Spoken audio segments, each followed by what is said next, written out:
Star விஜயில் 1:30 முதல் 4 இல்லத்தரசிகளின் நேரம். பரமா, நீ என்ன மனசுல வச்சுக்கிட்டு கல்யாணத்துக்கு ஒத்துக்காம இருக்கிறது ரொம்ப ரொம்ப தப்பு.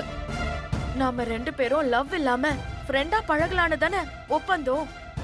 அதுக்கு தானே நானும் ஒத்துக்கிட்டேன். அதெல்லாம் ஓகே தான். அதுக்காக திடீர்னு கல்யாணம் பண்றான்னு வந்து நின்னா என்ன அர்த்தம்? அதுலலாம் எனக்கு சுத்தமா விருப்பமே இல்லை. புரியுதா? அப்போ நான் சொல்லி கூட நீ ஒத்துக்க மாட்டியா? நான் சொல்லி நீ ஒத்துக்கிட்டியா? இல்லன்னு தானே சொன்னேன். ஏய் பரமா, ஏன் இப்படி புரியாம பேசுற நீ? இங்க பாரு, உங்க அம்மா உனக்கு கல்யாணம் பண்ணி வச்சு அழகு பார்க்கணும்னு ஆசைப்படுறாங்க. ஆமா, உங்க அம்மாவும் தானே ஆசைப்படுறாங்க.